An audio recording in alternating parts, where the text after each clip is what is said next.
بسم اللہ الرحمن الرحیم. ڈیئر اسٹوڈنٹس، السلام علیکم. امید کرتا ہوں سب خیر و عافیت سے ہوں گے. میں محمد صدیق ریاض. آج کا ہمارا سیکنڈ لیکچر جو ہے وہ تحفظ نسمہ کے حوالے سے ہے. چیپٹر نمبر ہے 11، یہ سیکنڈ ایئر کا، دا پروٹیکشن آف وومن، یعنی تحفظ نسمہ. اس پورے چیپٹر میں ہم نے پڑھنا ہے عورتوں کے حقوق کے بارے میں، عورتوں کو کس طرح سے پروٹیکشن دی جاتی ہے. اس حوالے سے عورتوں کو پروٹیکشن دینے میں حکومت پنجاب نے کون کون سے رول پلے کیے. سب سے پہلے تاریخ میں پڑھیں گے کہ آپ نے دیکھا ہوگا کہ تحفظ نسمہ کے حوالے سے ایک جو مسئلہ ہے عورتوں کو جو رائٹس پرووائڈ کرنے کا، یہ اوورآل پنجاب یا اوورآل پاکستان میں نہیں ہے، یہ ہول آف دی ورلڈ ہے. کہ پاکستان کے اندر یا ہول آف ورلڈ ہم دیکھیں تو عورتوں کو بہت سے مسائل کا سامنا کرنا پڑتا ہے. وجہ کیا ہے کہ عورتوں کو ہمیشہ طور پر مردوں سے کم تر سمجھا جاتا ہے. اس کی بہت ساری ریزن ہے کہ ہمارے معاشرے میں پاکستان کے اندر، پنجاب کے اندر یا پوری دنیا کے اندر دیکھا جائے تو پتہ چلتا ہے کہ ہمیشہ مرد کو بہتر اور عورت کو کم تر سمجھا جاتا ہے. اس کا مسائل بہت ساری عورتیں، بہت ساری لڑکیوں کو کرنا پڑتا ہے. ہم دیکھیں تو جہیز کے نام پر قتل ہوتے ہیں، غیرت کے نام پر قتل کیے جاتے ہیں، اور یہ کنڈیشن، یہ ٹرم صرف اور صرف عورتوں کے لیے حوالے سے عورتوں پر ہی لاگو کی جاتی ہے. اب دیکھیں اسلام میں خواتین کے حقوق جو ہیں، اسلام کیا کہتا ہے کہ خواتین کو کون کون سے رائٹس پرووائڈ کرنے چاہیے. اگر اسلام کی بات کریں، اس سے پہلے ہم بات کرتے ہیں ایک مہذب معاشرے کی. ایک مہذب معاشرہ جو ہوتا ہے وہ تب ہی مہذب معاشرہ کہلاتا ہے جب اس میں عورت اور مرد کو برابری کے رائٹس پرووائڈ کیے جائیں، ایکویلٹی کے رائٹس پرووائڈ کیے جائیں. اب بات ہوتی ہے نا جب پنجاب کی، پاکستان کی، تو کیا ہوتا ہے کہ جینڈر ڈسکریمنیشن کی بات آتی ہے. جب جینڈر ڈسکریمنیشن کی بات آئی تو ہمارے مائنڈ میں ایک بات سیٹ ہو جاتی ہے کہ مرد جو ہے وہ بہتر ہے بنسبت عورت کی. لیکن ایسا نہیں ہے. اگر اسلام کے حوالے سے دیکھیں تو اسلام تو چاہتا ہے کہ تمام مرد اور عورتیں برابر ہیں. آیا کہ کسی کو اگر فوقیت حاصل ہے، کسی کو برتری حاصل ہے تو آن دی بیسس آف تقوی ہے.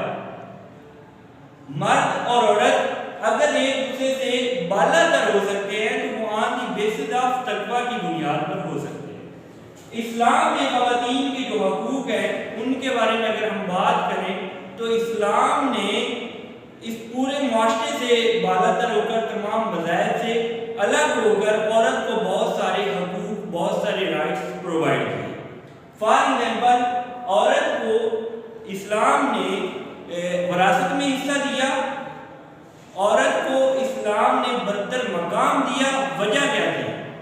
وجہ یہ تھی کہ جب ایک بندہ جنم لیتا ہے تو اس کو جنم دینے والی ہوتی ہے وہ بھی ایک عورت ہوتی ہے. حضرت آدم علیہ السلام اور حضرت حوا، اما حوا، ان کے علاوہ اس دنیا میں جتنے بھی انسان پیدا ہوئے انہوں نے عورت سے جنم لیا. عورت ہر معاشرے میں ہر جگہ پر ایک عزت کا مقام رکھتی ہے، وہ چاہے جس صورت میں بھی ہو.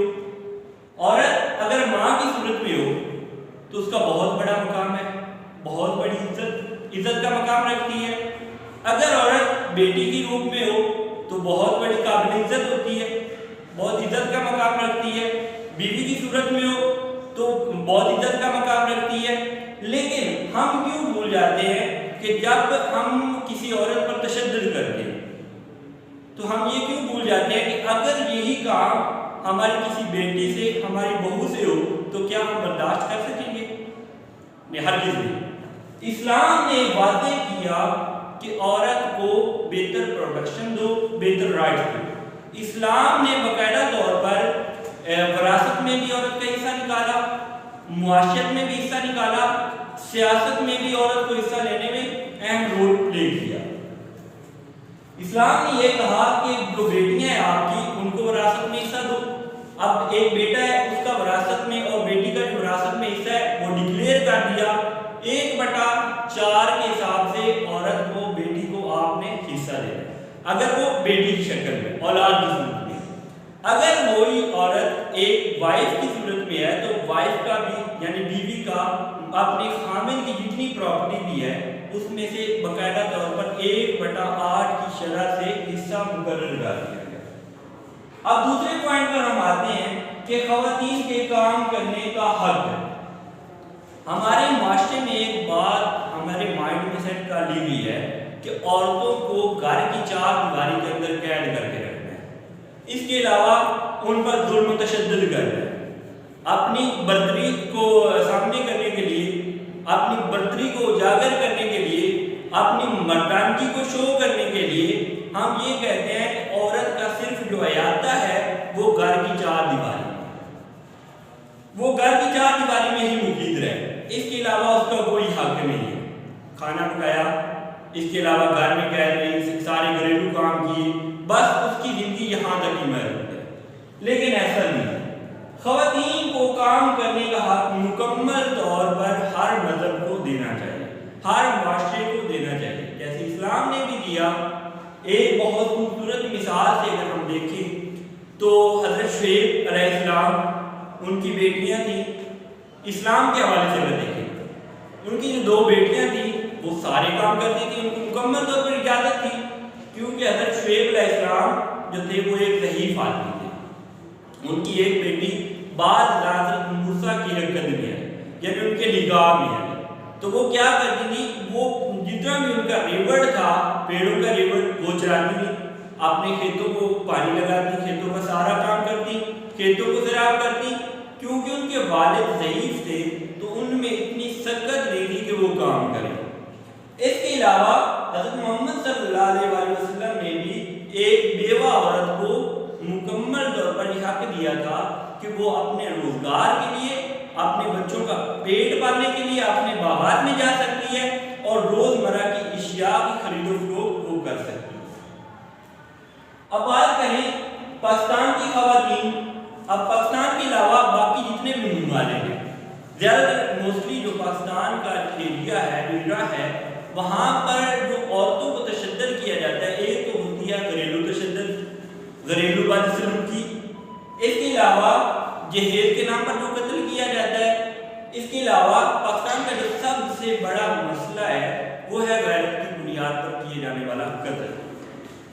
اب غیرت کی بنیاد پر قتل کا جو نشانہ ہے وہ موسٹلی طور پر تو عورتوں کو بنایا جاتا ہے، لیکن کچھ چند ایک ایسے کیسز بھی ہوتے ہیں جہاں پر مرد عورتوں کے ساتھ ساتھ مردوں کو بھی اس کا نشانہ بنایا جاتا ہے۔ اب عورت جو ہوتی ہے غیرت کی بنیاد پر کیسے اس کا قتل کیا جاتا ہے؟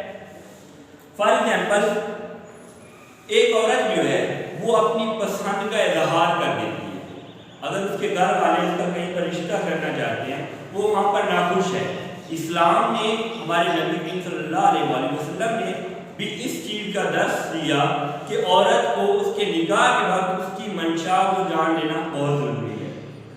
اگر تو ایک مرد یا ایک میل بندہ جو ہے وہ اپنی فیملی میں اپنی پسند کا اظہار کرتا ہے کہ آیا کہ میں فلاں گھر میں فلاں لڑکی کے ساتھ اپنا نکاح کروانا چاہتا ہوں، تو اس بات کو تو بڑے فخر سے بیان کیا جاتا ہے، اس بات پہ کوئی اعتراض نہیں لگایا جاتا۔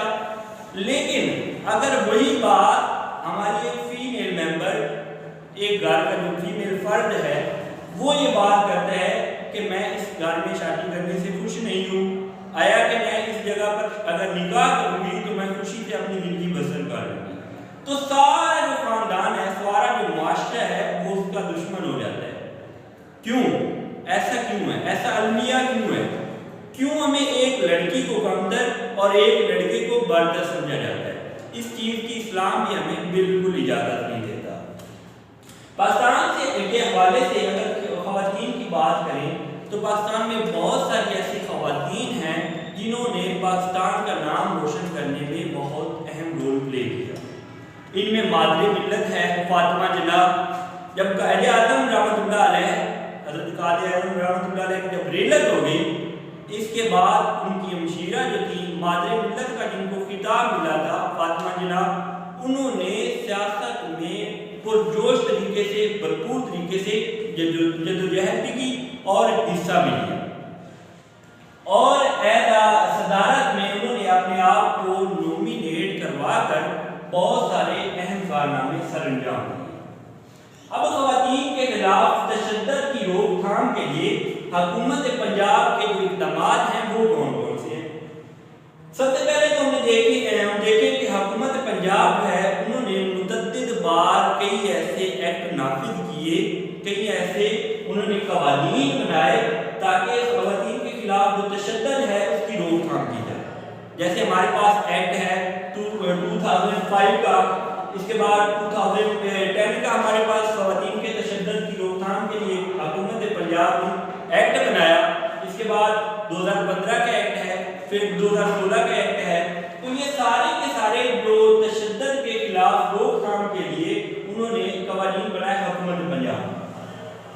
سب سے پہلے تو ہم نے یہ دیکھنا ہے کہ حکومت پنجاب نے جو ریسنٹلی طور پر 2015 کا ایکٹ بنایا تھا وہ یہ تھا کہ شادی جو کم عمری کی شادی، بعض اوقات ایسا ہوتا ہے جو ہمارے رورل ایریاز ہیں وہاں پر بہت کم عمری میں لڑکیوں کی شادی کر دی جاتی ہے۔ ایک تو ان کو ایجوکیشن فیسلٹیز پرووائڈ نہیں کی جاتی، اس کے ساتھ گھریلو کام کے ساتھ ان کو کیا کیا جاتا ہے کہ کم عمری میں ان کی شادی کر دی جاتی ہے، جس سے وہ ایک معاشرے میں ایز ہاؤس وائف ہی اپنے تمام کام سر انجام دیتی ہے۔ اس کے علاوہ اس کا سارا جو اس کی ساری زندگی کا دار و مدار ہے صرف ایز ہاؤس وائف میں ہی گزر جاتا ہے۔ تو خواتین کے خلاف تشدد کی روک تھام کے لیے حکومت پنجاب نے 2015 میں ایک ایکٹ نافذ کیا جس کو کم عمری کی شادی پر پابندی لگانے کے لیے یہ ایکٹ نافذ تھا کہ کم عمری میں فار ایگزامپل اس میں جو کنڈیشن اینڈ ٹرم وعدے کی گئی تھی وہ ایک عورت کے لیے یہ تھا، ایک لڑکی کے لیے یہ تھا کہ اگر اس کی عمر 16 سال سے کم ہے تو اس کی شادی نہیں کی جائے گی، اگر کوئی بندہ ایسا کرتا ہے تو اس کے خلاف قانونی کارروائی کی جائے گی۔ اور نکاح خوان کو بھی باقاعدہ طور پر یہ باور کروایا گیا کہ آپ نے اگر لڑکی کی عمر 16 سال سے کم ہے تو نکاح والے سارے کالم بھی فل نہیں کرنے اور نکاح بھی نہیں پڑھنا۔ اور دوسرا یہ تھا کہ اگر لڑکے کی عمر 18 سال سے کم ہے تب بھی شادی پر پابندی۔ اب پانچواں پوائنٹ ہمارے پاس آ گیا، خواتین کو کام کرنے کی جگہ پر ہراساں کرنے کے خلاف حفاظت کا قانون 2010۔ آپ نے موسٹلی ایسی جگہ پر دیکھا ہوگا کہ جہاں پر عورتیں کام کرتی ہیں، موسٹلی بات تو واضح ہے کہ عورتیں بہت سارے ڈپارٹمنٹ میں کام کرتی ہیں، ایجوکیشن ڈپارٹمنٹ، میڈیکل ڈپارٹمنٹ اور ادھر بہت سارے ایسے ڈپارٹمنٹ ہیں جہاں پر عورتیں جو ہیں وہ مردوں کے شانہ بشانہ کام کرتی ہیں اور ملک کا نام روشن کرتی ہیں۔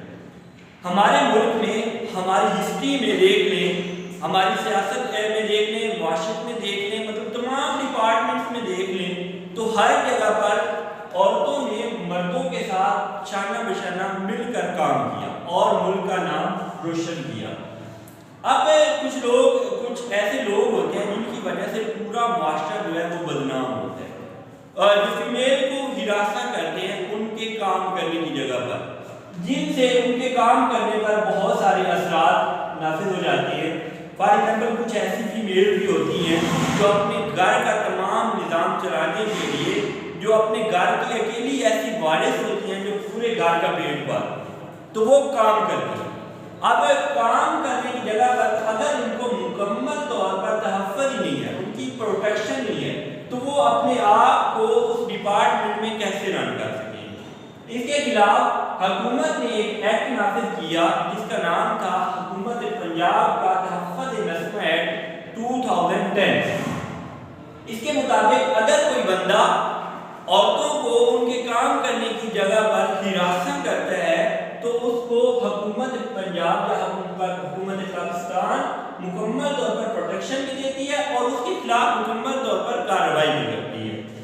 اس کے بعد چھٹا پوائنٹ ہمارے پاس آ گیا، پنجاب میں کم عمری کی شادی۔ پہلے بھی ہم ڈسکس کر چکے ہیں کہ پنجاب میں کم عمری کی شادی پر بین ہونا چاہیے اور نکاح خوان کو یہ باور کروانا چاہیے کہ وہ پورے جو کالم ہے نکاح نامے کے وہ مکمل طریقے سے فل کرے اور اس کی ٹرمز اینڈ کنڈیشن کے حوالے سے جو کالم اس کے میرٹ پہ آتے ہیں ان کو فل کرے۔ ادر اس میرٹ میں یہ ہوتا ہے اس کا کالم میں کہ اگر لڑکی کی عمر 16 سال سے کم ہے تو پھر نکاح نہیں کروایا جائے گا، شادی نہیں کروائی جائے گا، اور اگر لڑکی کی عمر 18 سال سے کم ہے اب ہمارے پاس 7واں پوائنٹ آ گیا حکومت پنجاب کا تحفظ نسواں ایکٹ 2016۔ 2016 میں یہ ہوا تھا کہ بہت سارے ہمارے پاس ایسے کیسز رپورٹ ہوئے تھے جن میں زنا خوری، گینگ ریپ اور اس کے علاوہ عورتوں کے چہرے پر تیزاب وغیرہ پہن کر ان کا چہرہ مسخ کرنا، یہ بہت سارے ایسے کیسز 2016 میں ہمارے پاس رپورٹ ہوئے تھے پاکستان کے حوالے سے۔ اب اس کی روک تھام کے لیے حکومت پنجاب نے ایک ایکٹ نافذ کیا جس کا نام رکھا تحفظ نسواں ایکٹ 2016۔ اب اس ایکٹ کے مطابق اگر کوئی بندہ وائلیشن کرتا ہے عورتوں کے حقوق کی یا ان کے چہرے پر تیزاب پہن کر ان کے چہرے کو مسخ کرتا ہے تو اس کو کڑی سزا اور جرمانہ کیا جاتا ہے۔ اب یہ ساری باتیں ایک سائڈ پر ہم دیکھیں کہ عورت کو حقوق دینے کے حکومت نے جو اقدامات کر دیے وہ الگ سائڈ پہ۔ اب ہمیں اپنے طریقے سے اپنے معاشرے کو رن کرنے کے لیے عورت کو پروٹیکشن دینا بہت ضروری ہے۔ ہم نے ایک ایسا مہذب معاشرہ بنانا ہے کیونکہ ہمارا جو اسلام ہے یہ تو ایکویلٹی کا درس دیتا ہے۔ اسلام سے پہلے لڑکیوں کو زندہ درگور کر دیا جاتا تھا، زندہ دفن کر دیا جاتا تھا، ان کو کوئی مقام نہیں دیا جاتا تھا، لڑکی کو باعث رحمت نہیں بلکہ باعث رحمت سمجھا جاتا تھا۔